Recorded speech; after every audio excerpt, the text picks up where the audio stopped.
Last week's photo, I talked about how I used the background to complement the subject. And here, that's like taken to a whole new level. This is something I really don't do very often, because the subject, this, once again, a magnolia seed pod, only having lost all of its red seeds, this is not a very interesting subject. At least I didn't think it was all that interesting. But what made this worth photographing, what makes this what actually does make this an interesting photo, in my opinion, is specifically the background. And here, there's almost no, like, my intention is not really at all to draw your eyes to the subject, but draw them to the background and use the foreground or the subject to actually complement the background. I can't recall taking a lot of shots like this. And even the foreground a little bit, like, the subject is kind of in the middle. There's three planes here. There's the foreground, so this rock right at the bottom, which is closer to the viewer. Then the seed pod. Then maybe a second and a half layer, I guess, that leaf on the left-hand side. And then the background.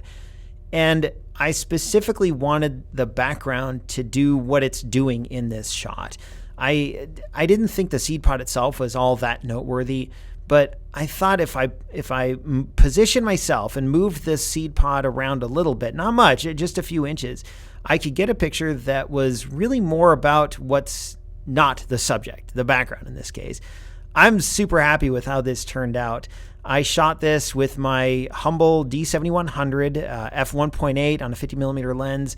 I think I used live view. In fact, I'm pretty sure I did. And I've talked before about how live view on that camera is a little tricky because you can't flip out the screen, and that's actually really useful to be able to do on like my D750 to flip out the screen. But on that 7100, you can't.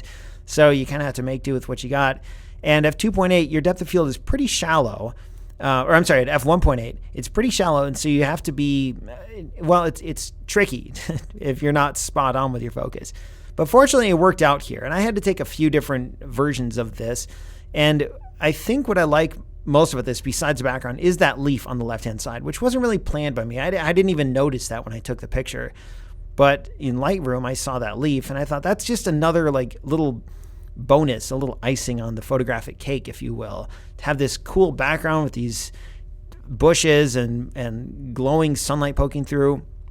And then you have this withered old seed pod, and then this foreground, this rocks, and then also this brown leaf. I don't know anything about what makes a composition interesting from like an artistic perspective, but I do think this is kind of a cool photo, and it gave me a chance to do something that I don't normally do.